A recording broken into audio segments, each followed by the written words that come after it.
welcome back to Interjections. We've got an Inter win to talk about. I'm your host, Andrew. I've got Miko, Irfan, and Jay with me. Miko, how are you feeling post Inter's first victory of the season? Yeah, 3 punti weekend, so couldn't be happier. Jay, how are you coping? Another tough result for the boys. Let him cook, man. He needs time. I'd forgotten what the sweet taste of victory felt like, so it's good to be back in the among the W's. Irfan, I appreciate you waking up at like 5 a.m. to pod with us. How's vacation going? It's good. It's good. No complaints. Glad Inter got the win and feeling a lot better than I did last week about this whole situation. Is it just me or is this guy always on vacation? Yeah, I make fun of Miko for living in a socialist paradise that doesn't work, but Irfan might take more vacation than anyone I know. Well, I'm in the liberal haven of Southern California, so no complaints here. Make sure you eat it at In-N-Out for me. Oh, yeah, will do. Watch out for those fentanyl zombies. So, I think yesterday before the Inter game, I want to talk about Milan losing to Parma because it just. I want to bring this up because if you look at Milan's picture, they're breaking in a new coach. They immediately drop points in 2 consecutive games. And it's a good reminder that starting the season, and in Milan's case, breaking in a new coach, is extremely challenging during this August window. And we have a built-in advantage right now. We have that continuity. We have a largely returning squad. So we're not ironing out the kinks. We need to seize this opportunity, build up some points over our direct rivals. And for that reason, it was nice to see us take the full 3 points against Lecce yesterday. The performance itself was a little forgettable, in my opinion. We'll get into that. But bigger picture, this was the easiest game on the schedule for a while. This was a must-win. Your captain, Lautaro, is unavailable. You're giving Taremi his first start. It was important to go out and take care of business at home, and we did that. With that being said, it was not a convincing performance. We didn't create many chances. Lecce didn't either, if that's any consolation. But especially after the first Darmian goal, we didn't do much. So if I were to ask you to describe yesterday's performance in one word, Miko, what word would you choose? What word would I choose? He's going to say world class. I won't say world class. Maybe content or something around those lines. I felt that, like you said, we scored pretty early, and after that we didn't do that much. We didn't push it to get the second goal like too much. It felt like, and I think we've been playing like this quite a lot last season. That we get the goal. If it's an early goal, then we just try to keep it pretty safe. Just don't do any stupid mistakes by overcommitting in attack. And this game looked just like that. And of course, the players or the team is still a bit rusty from the summer, I would say, or that's how it looks.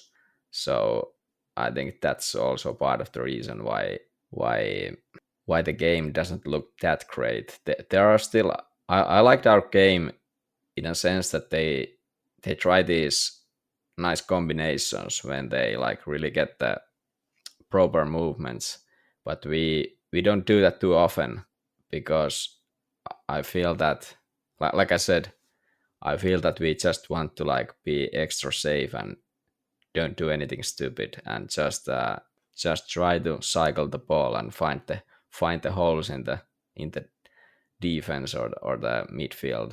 And yeah, but it was a I don't mind that we don't push for goals too much. It's summertime still, so better to be safe than then overcommit and give more chances to the opponent. Of course, against Genoa, there were some incidents on our back, which cost us in the end. But yeah, I wasn't too sorry that I didn't see some spectacular football from us against Lecce. Jay, what is your word of choice for this match? And if I can layer on another question for you, how do you feel about Taremi's first start, and is he firmly above Arnautovic for you in the pecking order? I'll start with the question about Taremi. He seems, I mean, I guess we knew this from what we saw of him at Porto, but I feel like it's confirmed from what we see in preseason that he's generally more mobile than Arnautovic, given, or granted, he's a couple of years younger, but I think it's just like a kind of stylistic thing. He seems to be more mobile, like I said, and he seems a bit, he moves as if he's lighter and more nimble and quicker on the feet than Arnautovic. He doesn't have this kind of slow lumbering around kind of thing that Arnautovic does. So that was positive to see him moving and linking up in that way, despite only recently coming back from injury. And did he not play the full 90 minutes? But in any instance, Yes, he did. yeah, he managed to keep up that kind of movement throughout the duration of the game. So that was encouraging baby steps, I think. As for what word I would use to describe the game, shit comes to mind. But excuse me. But no, all jokes aside, it's middling, or maybe like lukewarm is the word I would use. It definitely, you can definitely see that we're not quite, hitting the ground running, so to speak, and that's okay. It's the second game of the season. We only need to kind of hit a level that we can work past some of the easier teams without dropping points. And disappointingly, we couldn't do that in the first game. Not to go back to that conversation, but we discussed upon a few points, such as Genoa's goals being largely related to kind of freak individual errors as opposed to like systematic breakdowns, even though there are a couple of those as well.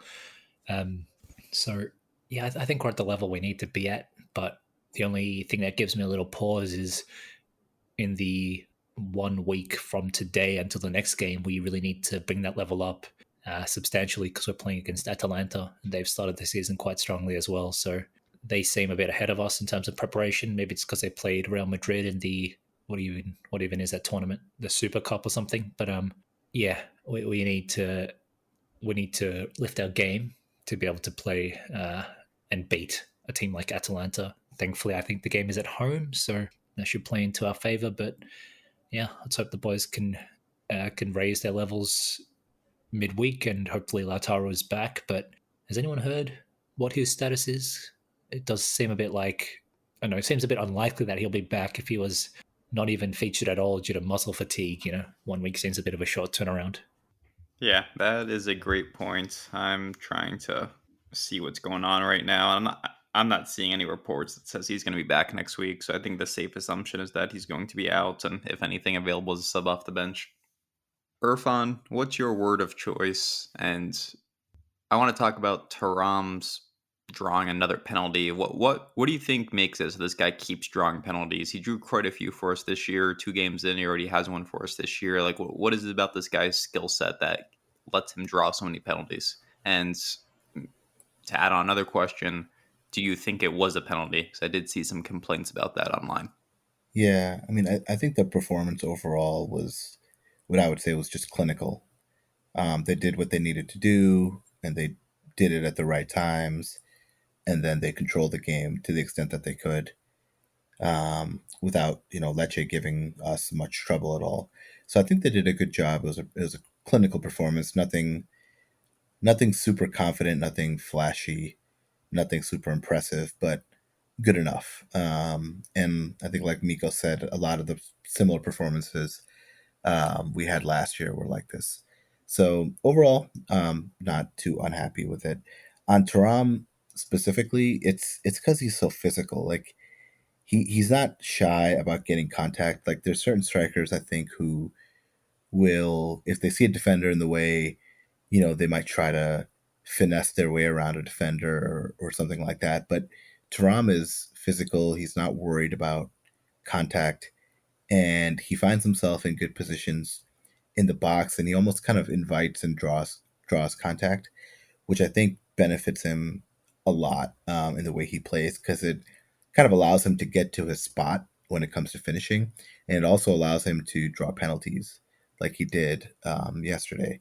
So I think that's a good um, attribute that he has, and I think he uses it really well. He's also pretty big, kind of like commanding figure. Nothing crazy like Ibrahimovic or anything, but he's pretty like physical and muscular and fairly tall. So I think he does a better job of that, say, than someone like Lautaro does. And I thought it was a penalty. I didn't think there was much debate. I mean, the guy was holding him pretty handily, and the ball was going right to him on the cross. So it seemed like a pretty easy penalty call to me. Like a lot of times you'll see these situations where like both players are holding on to each other, and when you look closely, one of the guys is like holding the jersey or locking the arm of the other guy, and so it kind of baits a penalty. But this one I thought was actually pretty legit. So I don't know if if any of you differ, but I thought it was a good call, and of course, per usual, Hakan put it away perfectly because that's just what he does. The VAR check wasn't long at all. There was pretty much no VAR check. It felt like they, put the ball in the spot, took the penalty. So it seemed pretty clear cut from that perspective.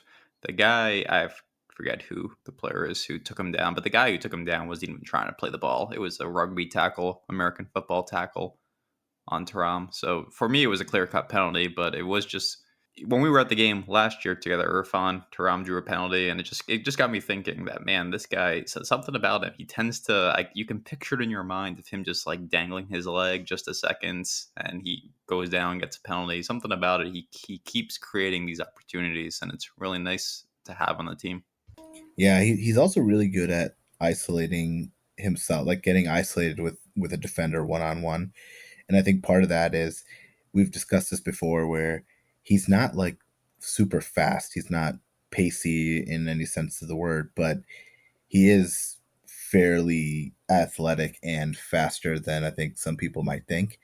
And so he finds himself in a lot of situations where he can be one on one with a defender. And in a lot of cases, Inzaghi's system isn't really set up that way because so much of the attack usually comes from the wings or from crosses or diagonal balls in. So it's rare that we use him in that capacity. And when he finds himself one on one with a defender, I think he's tricky enough and he can dribble enough where a lot of times his movement can be a problem for a single defender. So like just if you look at the way we play, I feel like Thuram finds himself one on one a lot more than even Lautaro does.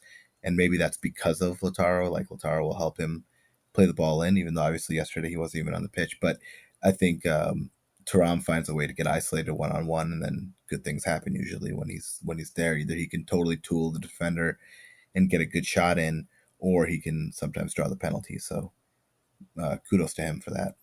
We didn't really talk about the first goal though, and well, I don't want to talk about the goal necessarily. I do want to talk about Darmian, who continues to start over Dumfries. It sounds like there's some contractual stuff going on with Dumfries right now of Inzaghi and him disagreeing on his role in the squad in the future. So, Miko, what do you think? What's going on with the Dumfries situation? Do you think he's going to re-earn his starter role? Do you think this is a precursor to him, leaving the team in the next 7 days, or even next year on a free transfer? What do you think is going on?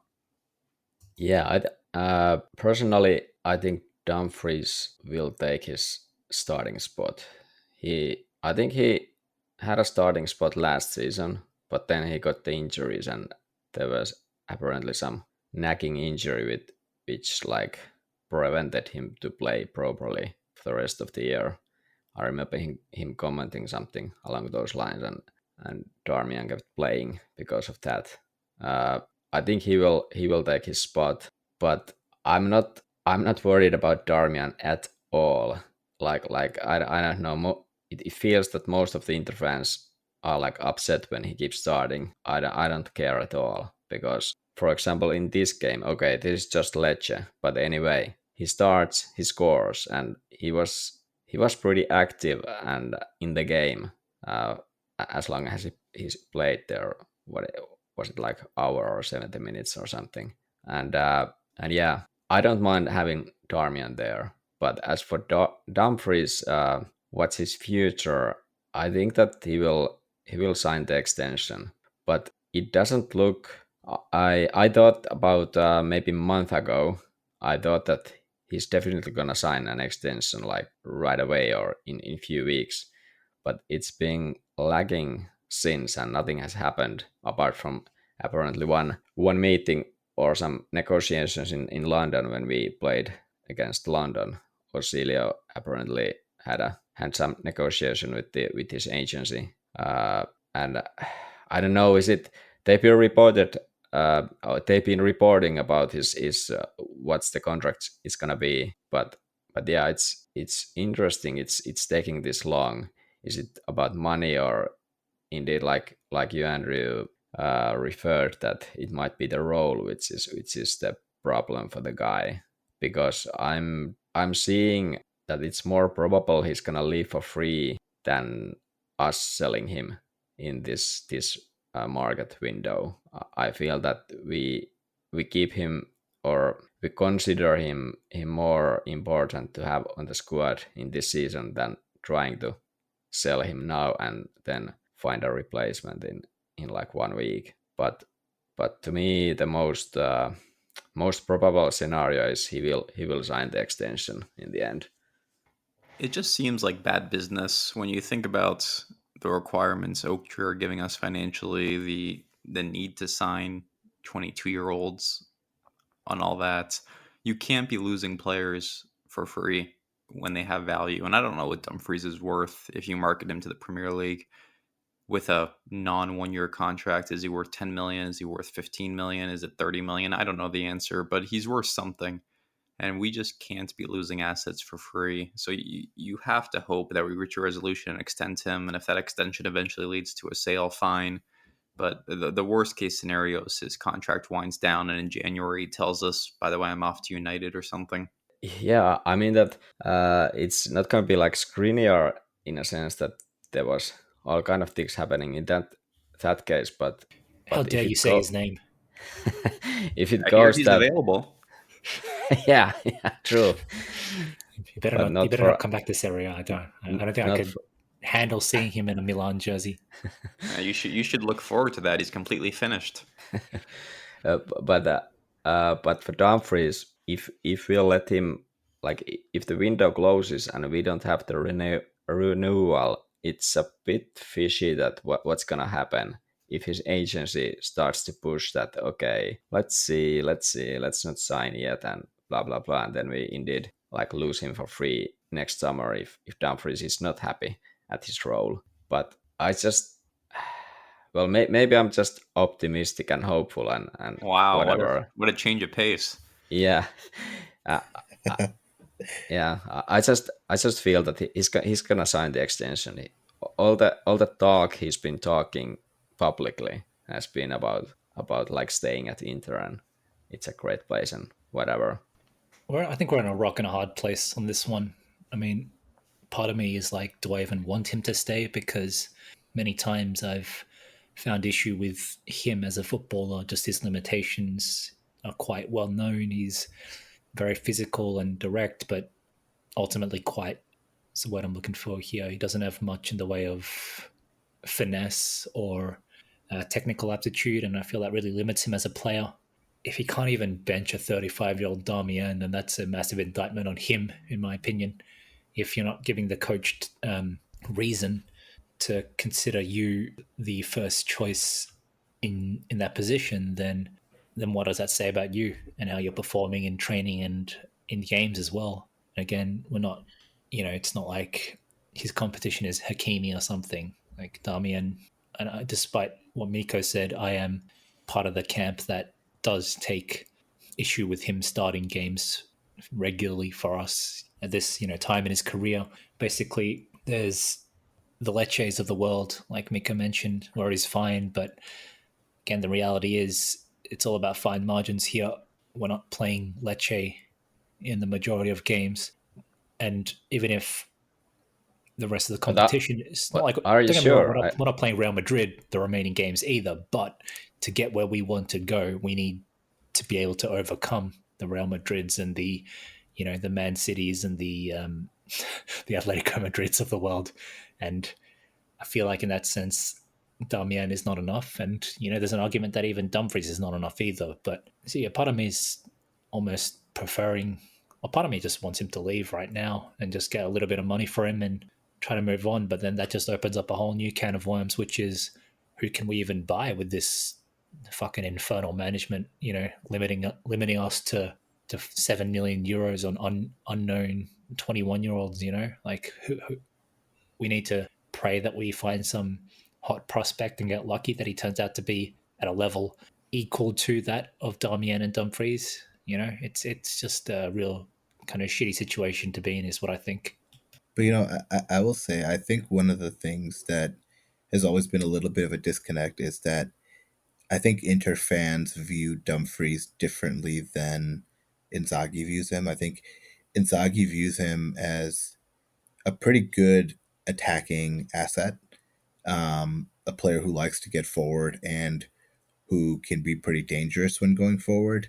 And I think Inzaghi doesn't rate him defensively and positionally as well as a lot of Inter fans do. I think you'd see a mixed opinion if you asked Inter fans. Some would say, "Oh, Dumfries is really good defensively, but he doesn't offer enough offensively." And then if you ask, another subset of fans, you might hear them say, "Oh, he's pretty good offensively," or the vice versa, basically.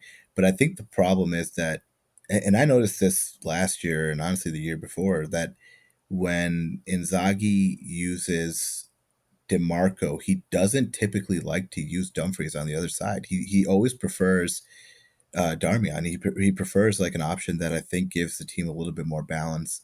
It definitely seems like there's something about DeMarco playing and Dumfries playing that makes Inzaghi a little uncomfortable.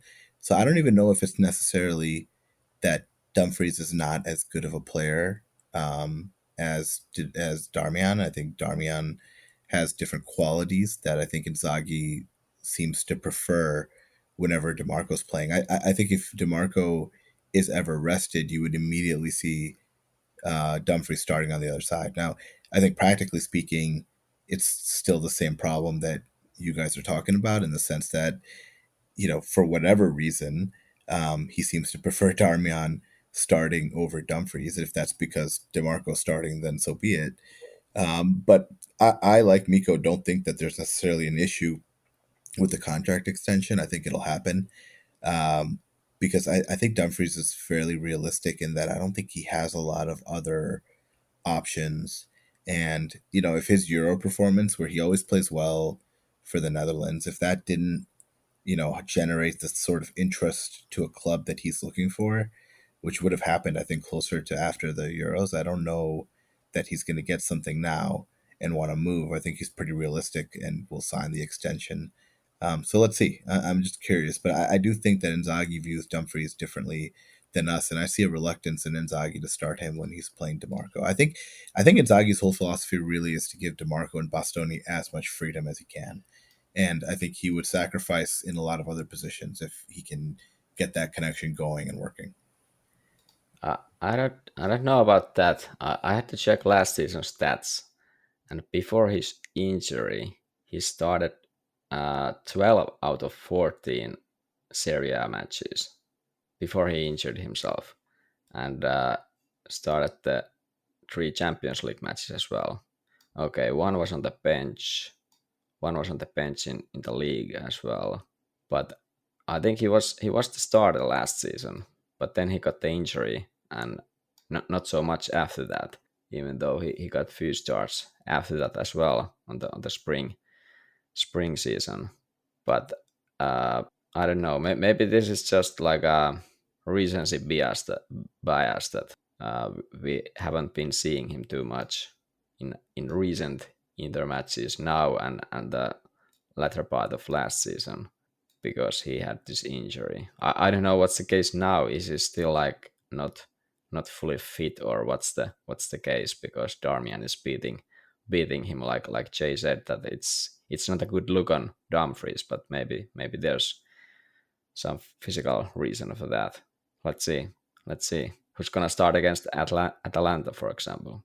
Gonna be interesting to see. Irfan's point, and I hate to beat a dead horse. Irfan's point is why this Buchanan signing made absolutely zero sense last year. Like, if you want someone on the right who is more defensively solid as a wingback, we needed somebody with Quadrado out hurt. You know, if you want to bring in a good defensive reinforcement wingback, we bought the wrong guy. It was just what a waste of $8 million or whatever it was. Anyway, so the other big Inter news for the week is we got the here we go from Romano on Palacios, who's going to be arriving. I think I saw as soon as today for a medical to complete his transfer. So he'll be our defensive reinforcement, the only Who? new center back addition to the club. So Jay, what do you think of our new player, and how much do you think this guy's actually going to get into game action as our vice Bastoni?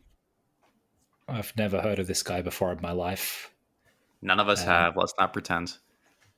How much are we buying him for, and where is he coming from? I read 6 million with a sell-on fee. Is that right, Miko? I think it was 6.5, and then some bonuses up to 11 Jesus. million. Jesus. 6.5, and I do want to point out he turned down 2 Bundesliga squads for us, so he only wanted Inter. Where did he turn down, like Hoffenheim and something, and Heidenheim or something like that? Like, what's that? I think it was What's that Leipzig. competition for this guy? It was not Bayern Leipzig. Munich. Leipzig, and they were like offering more money, but Let's just say he made a didn't terrible want to. mistake by turning down a great Yeah.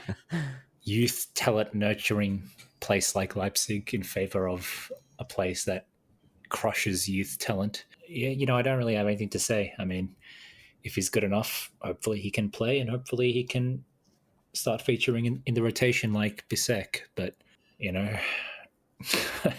like, what are we really expecting here? I think Palacios himself is the issue. Is not Palacios himself. The issue here is just that it's Oaktree again. It's Palacios being an indication of what we're doing, and at least in my opinion, what we're doing with regards to what Oaktree is kind of, I don't want to say make us do, but in a way, they're laying the direction.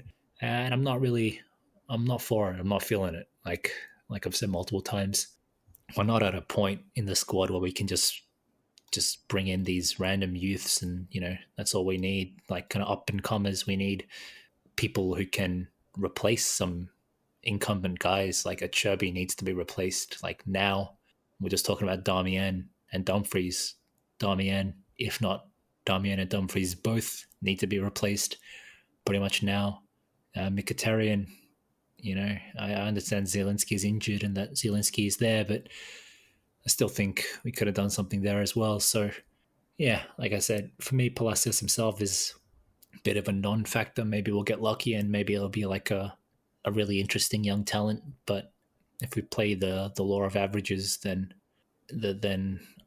I guess it's just a symbol of what the direction laid for us is by Oaktree. And yeah, a reminder that we could have easily got someone like Hermoso for that kind of money, and I know that I would have been a lot happier with Hermoso.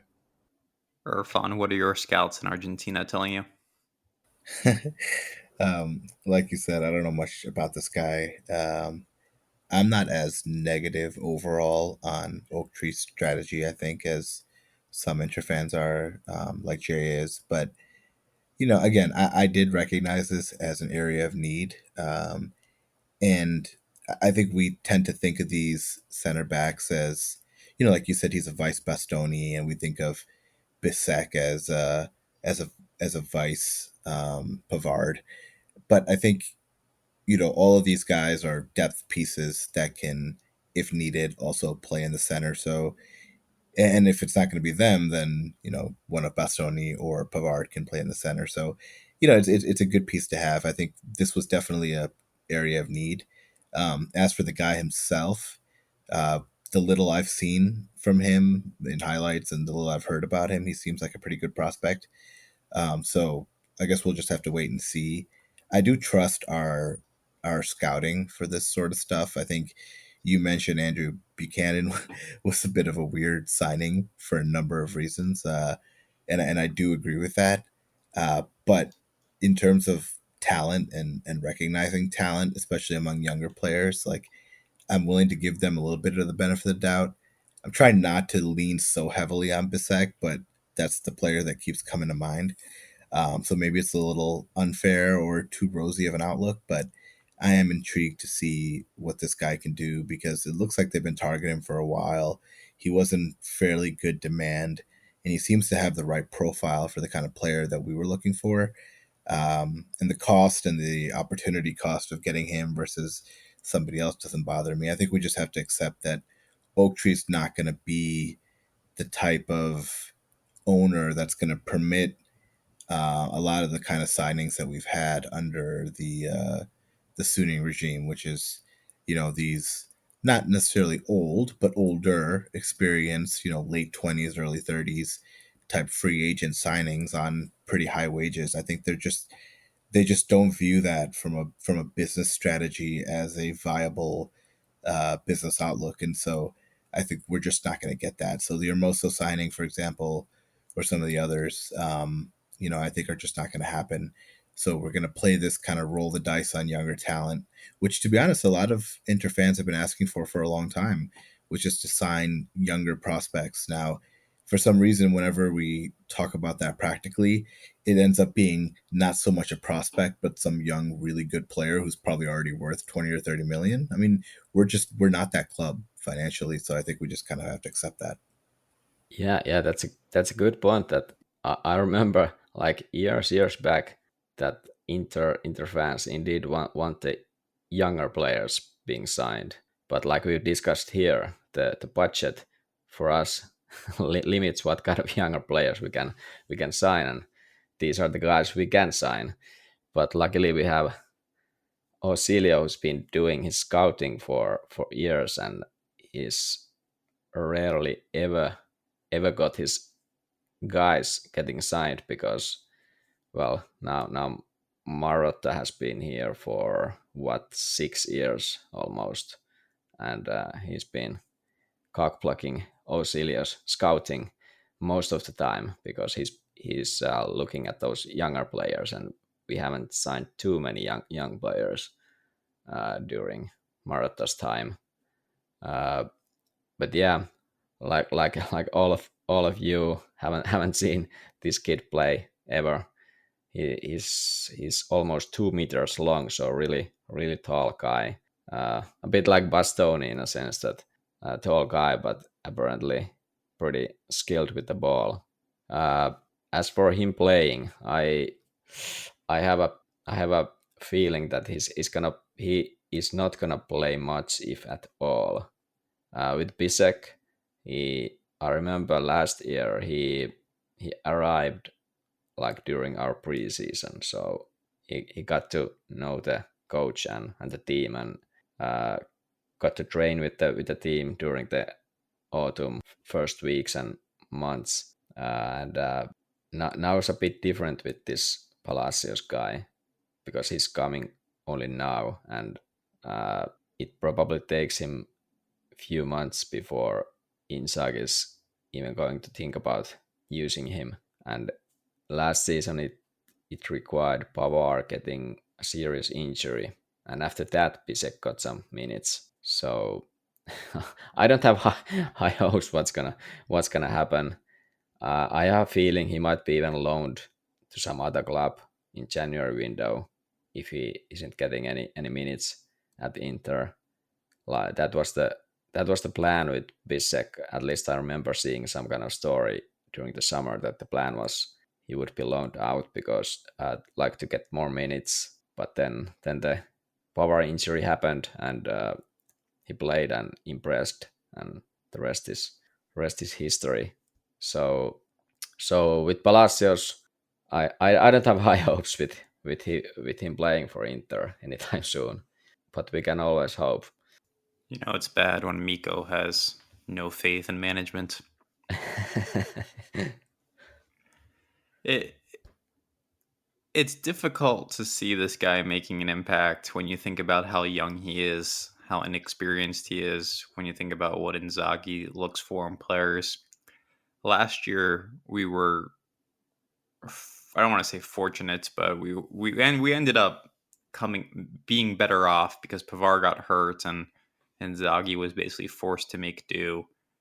I don't want to see Bastoni get hurt, but that's the only scenario where I see this guy getting regular minutes. We have a manager who played Mkhitaryan for 90 minutes yesterday, who continues to use Arnautovic as a late game sub.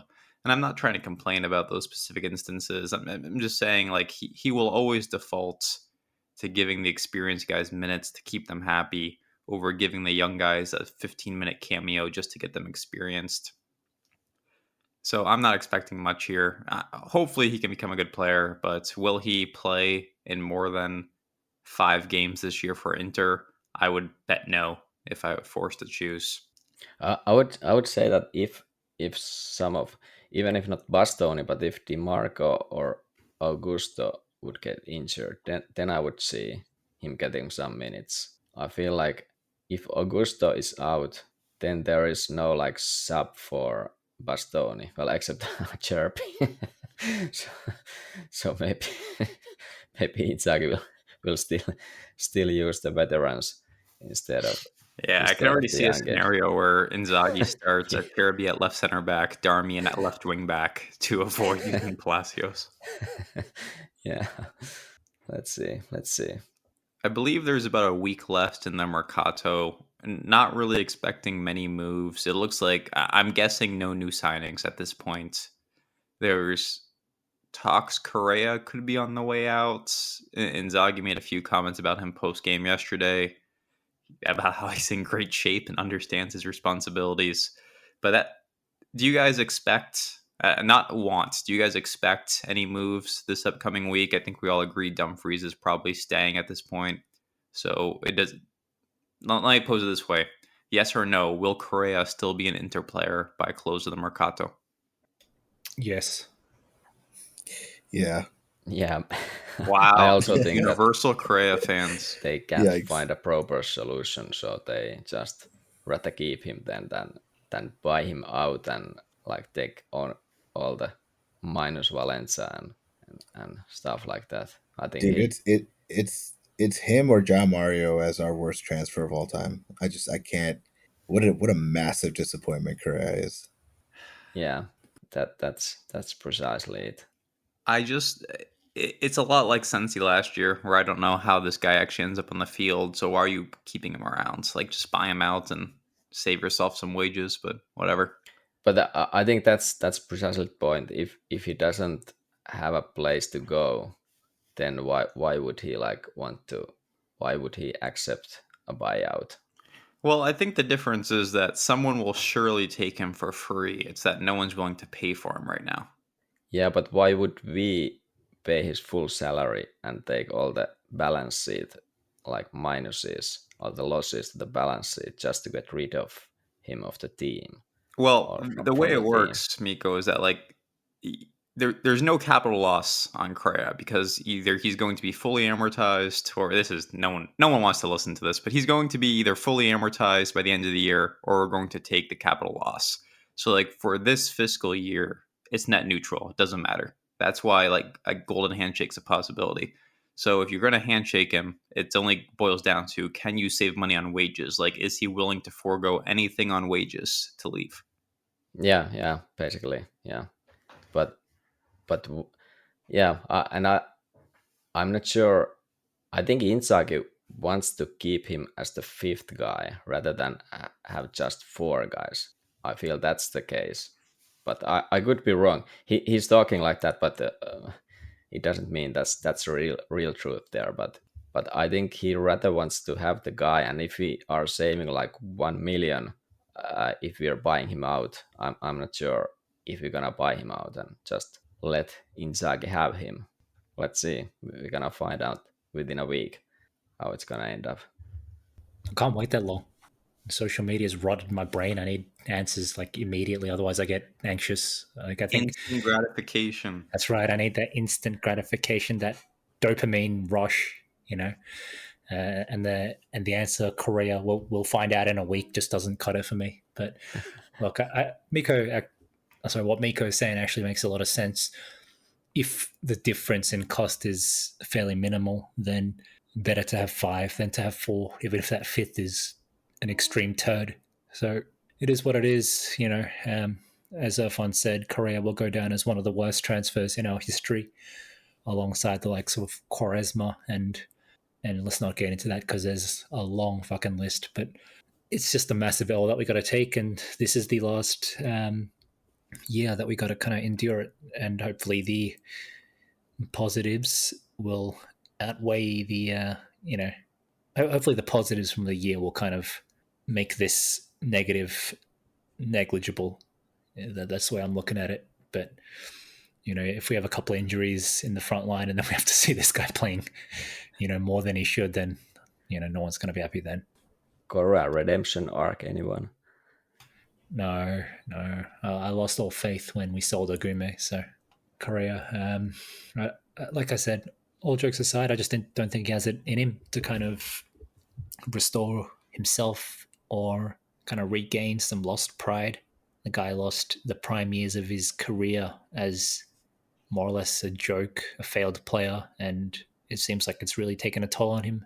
He looks just dejected anytime you see him.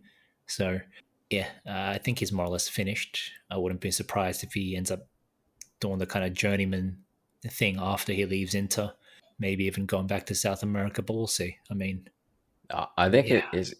I think there's market for these kind of players in maybe in Spain, but I thought you were going to say in Australia, but of course without like half salary or maybe even more.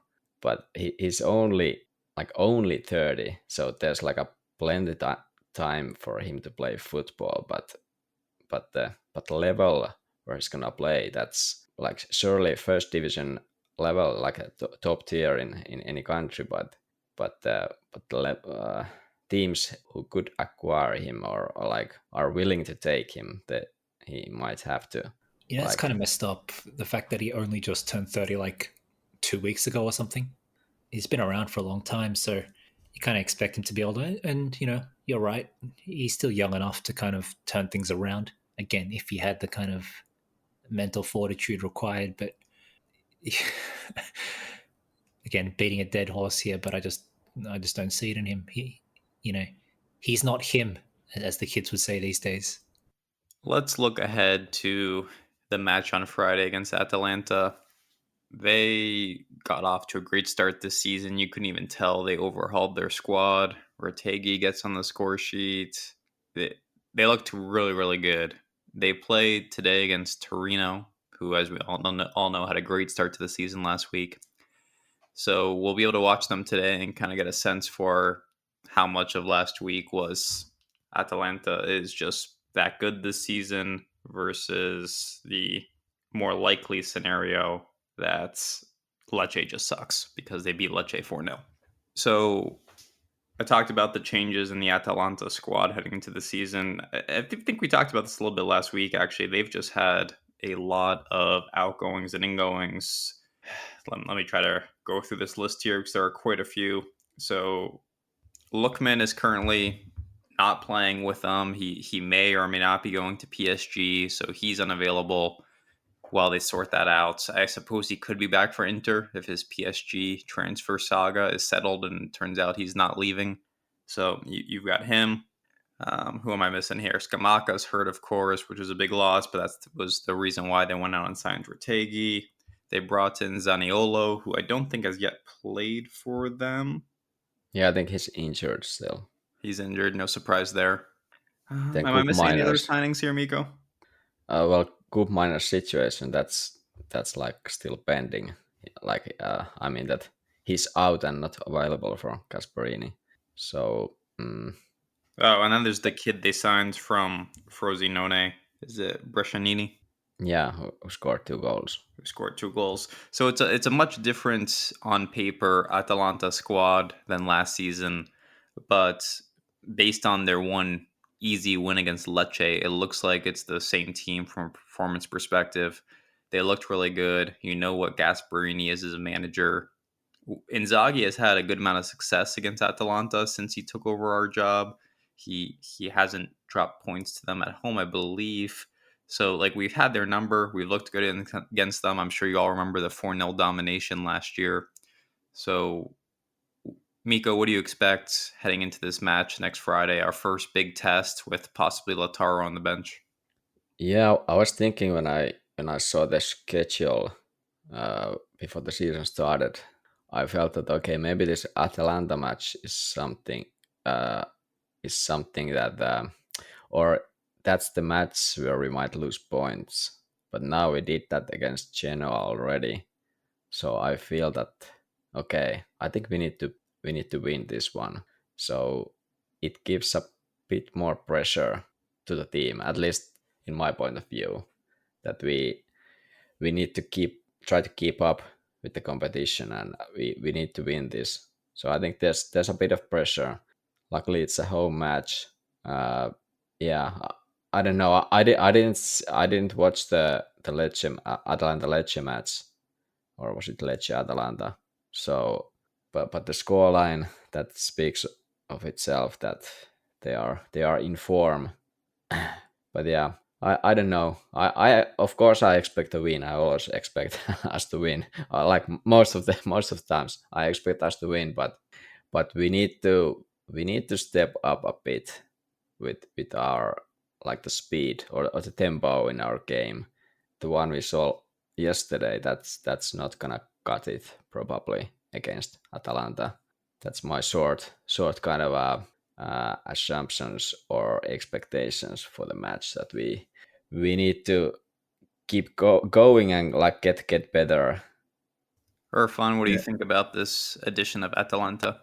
yeah, they've looked pretty good, but it's so early right now. I mean, we're seeing teams that we expect to be there at the end dropping points and losing matches, and it's just it's way too early to say. I mean, I think the thing that concerns me the most about this match is not necessarily that Atalanta has been in good form, and they have some pretty good continuity from the players and system that they had last year.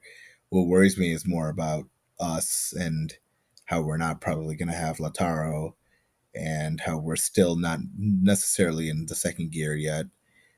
Which again, I don't think a lot of teams are, and I also think there's a fatigue element into all of this. So, with all that in mind, it's kind of a wild card. But honestly, we've played really well against Atalanta. I'm pretty sure recently, and so it's not as difficult or tricky of a matchup as I think a lot of Inter fans think in their head. I think we tend to overrate Atalanta a lot because they've had some dangerous players in the past, and they still do have some dangerous players now, in fairness. But I think we're well suited to take them on. And unfortunately, it's like when you're so early in the season, so much of it is a bit of a wild card, and we don't know what to expect.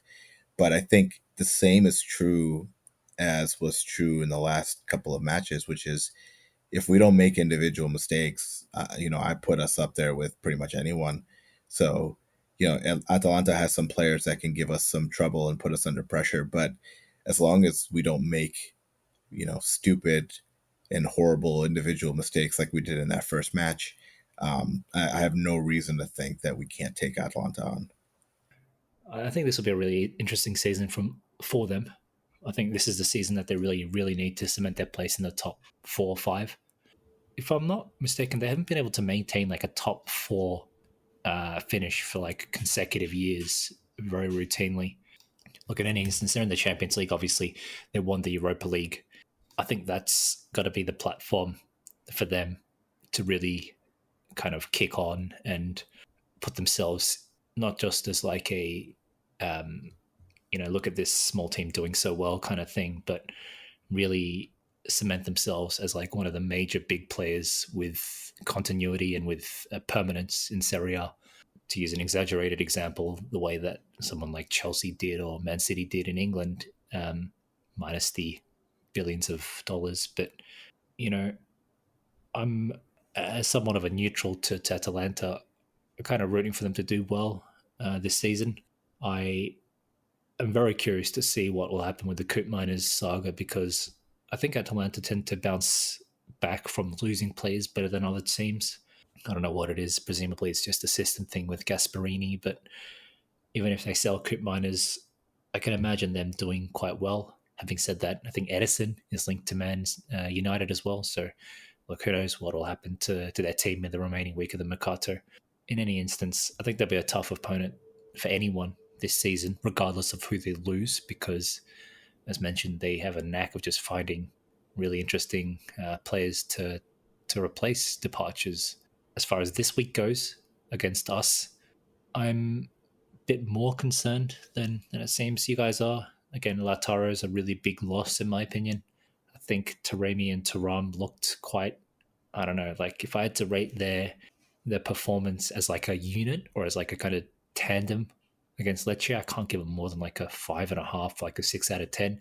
There were some encouraging movements. There were some decent link ups here and there, but by and large, they look like what they are, which is two players who have not played alongside each other for very long at all. So they're quite unfamiliar with one another's movements and the way each other plays, you know, like one preseason where one of those guys was at international duty.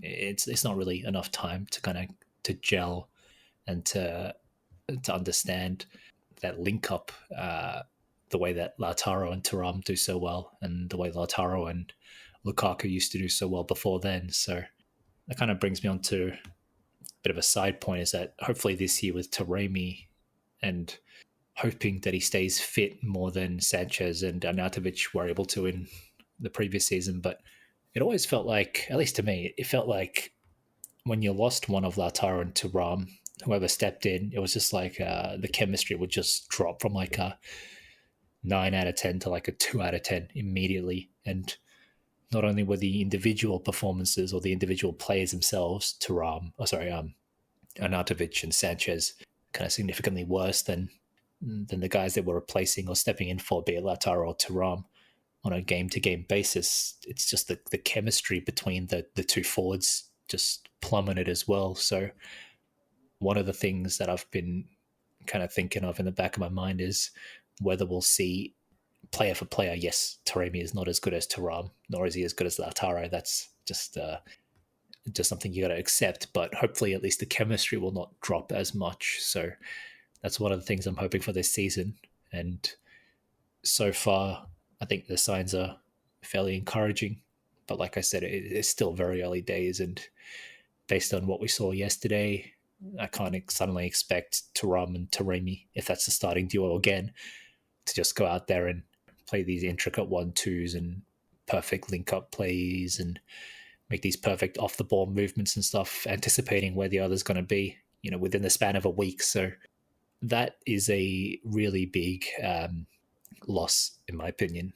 I mean, when we've seen Atalanta, when you look back at and watch how we've played against Atalanta and the success we've had in recent seasons, it's a lot of it has come down to how well the strikers link up. So we lose that, you know, then it's I think it'll be a bit tough. So we'll see what happens, but hopefully Lautaro is fit. If not, then hopefully we can nag a goal from, you know, if that partnership between Thuram and Taremi is not yet 100% ready yet, then it's not like we don't have other players who can contribute, like DeMarco or Çalhanoğlu or whoever it is. So I'm cautiously optimistic, but I wouldn't be surprised to see another draw here.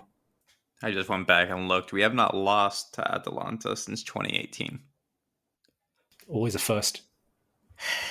I understand your point about missing Lautaro and the lack of chemistry between Taremi and Thuram. I think you really have to keep a clean sheet in this match. You have your experienced full back line. You're going to be starting Darmian at right wing back, I assume. So you can't concede. I think it's that simple. You have every advantage in defense. the attack is going to be hit or miss. I mean, you just don't know what you're going to get. We scored 2 goals yesterday. One came from a wing back and one came from a penalty. Our strikers weren't exactly creating tons of chances. And like you said earlier in the podcast, Taremi did look okay at times yesterday. Like his off-ball movements, even his dribbling were nice attributes. But you do worry that like between him and Thuram, who's going to be the alpha, who's scoring goals.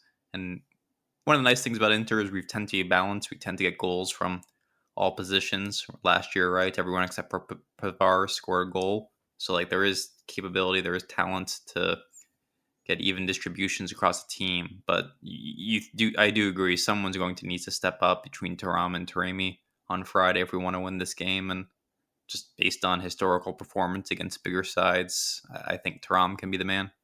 What were you going to say, Irfan? Yeah, I was just gonna say, I think that's right. I think it'll be a pretty scrappy match. I think both sides will try to feel each other out. Like you mentioned, we've had some good success against Atalanta recently, even though we always view them as a pretty dangerous team, one of the harder fixtures that we have in the league. But I think, again, I'm pretty optimistic about this. I think it'll be. I don't think there'll be much difference in it, but I think we'll play disciplined enough where we can get the result. And I actually saw the Taremi partnership as pretty decent, all things considered. They definitely seemed a little disconnected here and there, but overall, they both are really good at moving within the box and kind of making themselves available to get on the end of some dangerous crosses or from dangerous balls. So I think they both have some certain attributes that will work well together, and that partnership, that understanding, will, I think, just grow. So again, hopefully Lautaro's back. We're back soon, so we never have to really let Thuram and Taremi gel too much as a duo. But I do have faith that if they played a little bit more together, that it could work as a partnership. Uh, I want to quickly comment on Atalanta more. It's I just checked because I remember that last season when we won the match 4-0, it wasn't like that for the first maybe 20 minutes, 25 minutes. We scored at, what was it, 26th minute. And before that, I remember that Atalanta was playing actually pretty well. They scored the goal, but it was ruled out because of, was it a handball or something? Or was it a penalty?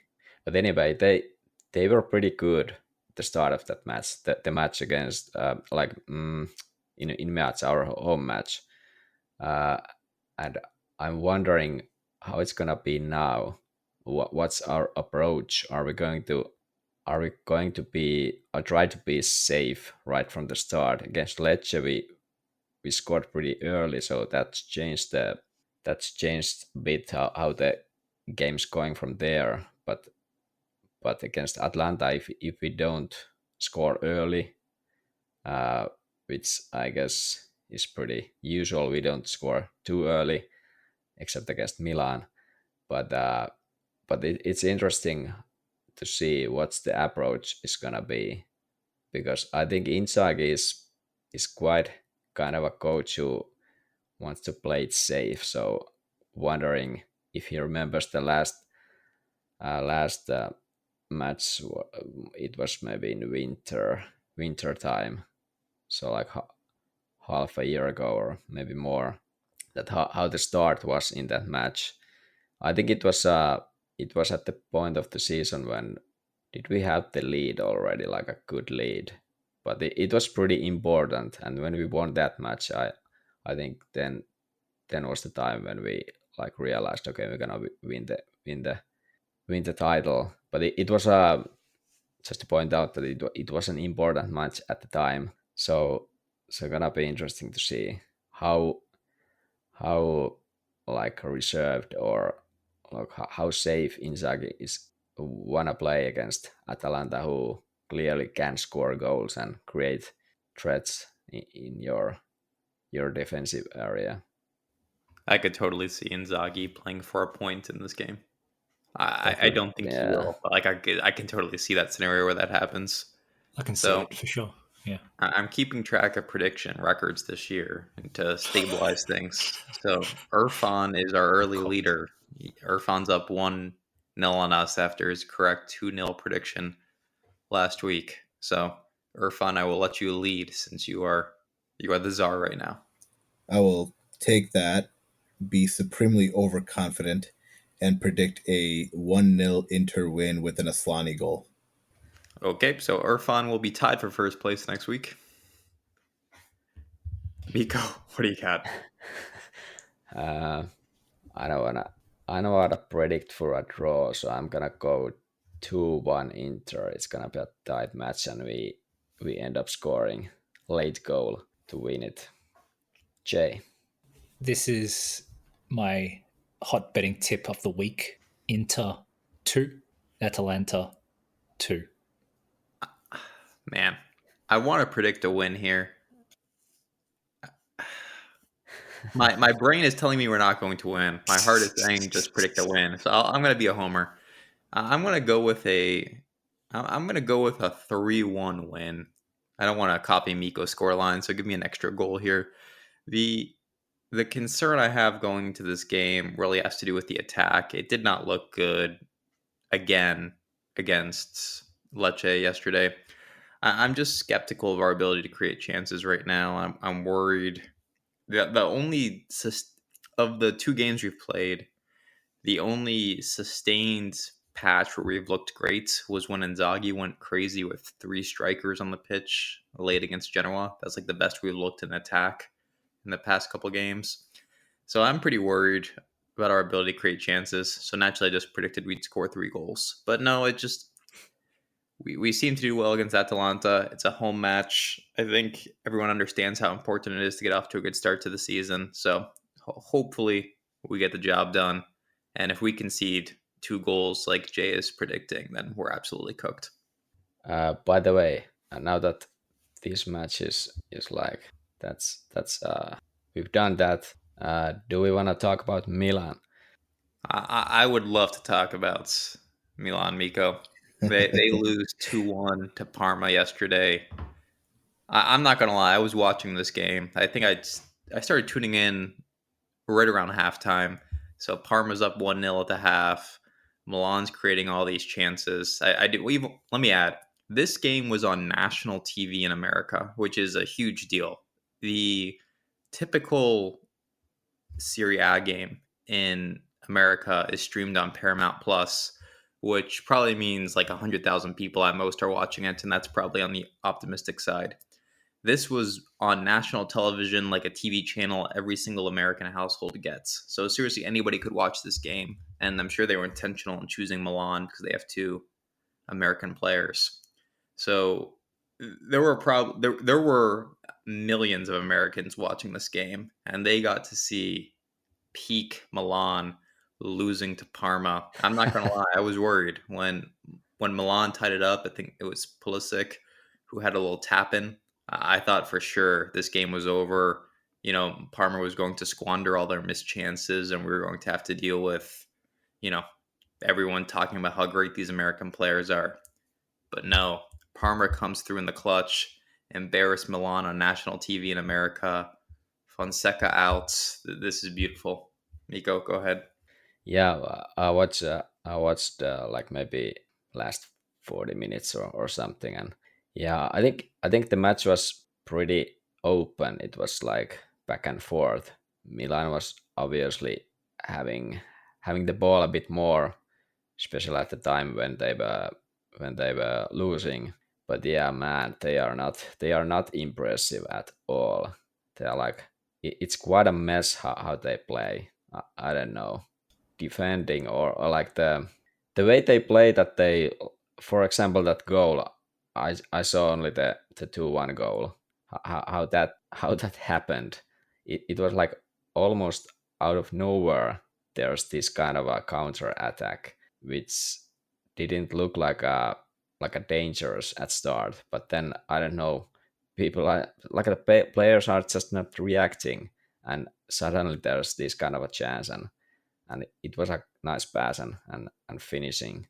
But yeah, Kind of Lea reminded me was of the goal that Man United conceded in like the 95th minute against Brighton, where some guy just picked out João Pedro completely unmarked to the far post, and there's like a kind of scattering of Man United defenders kind of in like the middle of the box and towards the left side of the box, which is where the ball was. And yeah, there was just this gulf of space on the far side, and the guy managed to get a good cross in for the Brighton striker to head it in. And it's sometimes shocking how you see these like schoolboy defending from top side still. And look, Fonseca needs time. Okay, let's not jump to conclusions here. Let's not be hasty in the same way that any team is still early days. I think there's a lot of work that Fonseca needs to do, and I have utmost confidence in him to get the job done. The only club we jump to conclusions about here is Inter. Oh, Inter's finished. Sommer's cooked. Inter's finished. But Milan, they deserve some more time. That's right. That's right. It's a work in progress, man.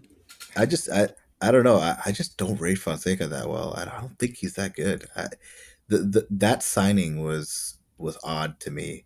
I'm not leaning into it right now because I do feel like Serie A is kind of open, so you never know what can happen. But I don't know.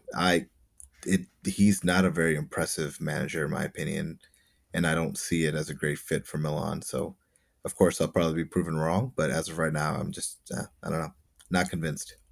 Parma away, maybe that's not an easy matchup, but it's still like a team from Serie B. So yeah, they looked really What good. They're not getting relegated this season, that's for sure.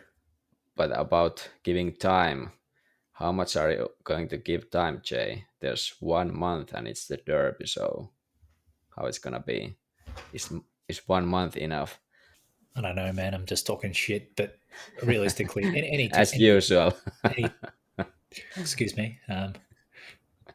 Only facts here, but I don't think Fonseca really needs to be good. If fucking Pioli can win the league, then then I'm sure Fonseca can. But I guess we have to wait and see to learn what kind of football they're going to play. I did not watch any preseason of pretty much any club, let alone fucking Milan. But Fonseca's a coach who will try to apply a more nuanced style of football than Pioli. Whether it works or not isn't, that'll be its own question. Kind of like Ten Hag at Man United, a coach who's known for having some degree of footballing philosophy, but again, like how well that translates to player acquisitions and players actually carrying out those instructions with success on the pitch. That's I guess that's the make or break of managers. And sometimes even if you got a manager that has a great school of thought, just doesn't work out on the pitch for whatever reason. So who knows? We don't know which way Fonseca will fall. Hopefully,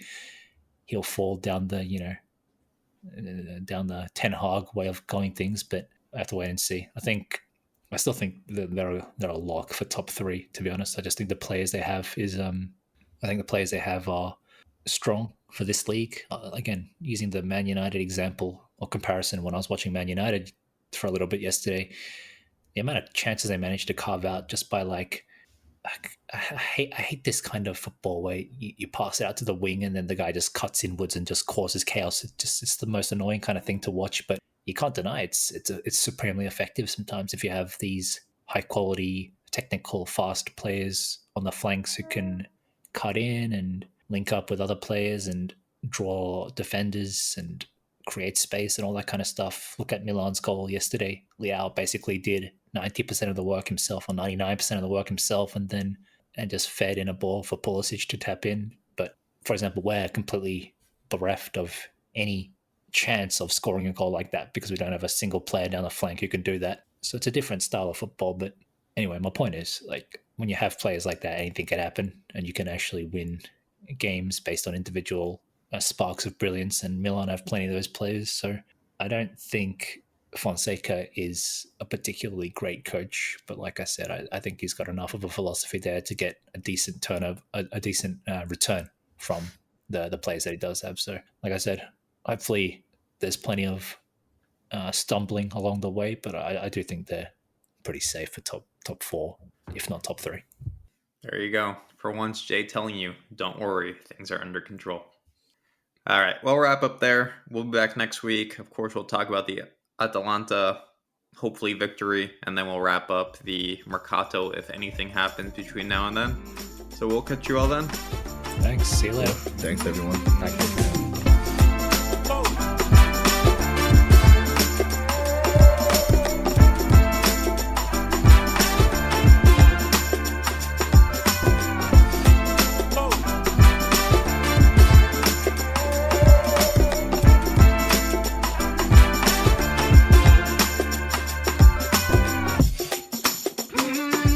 Come on.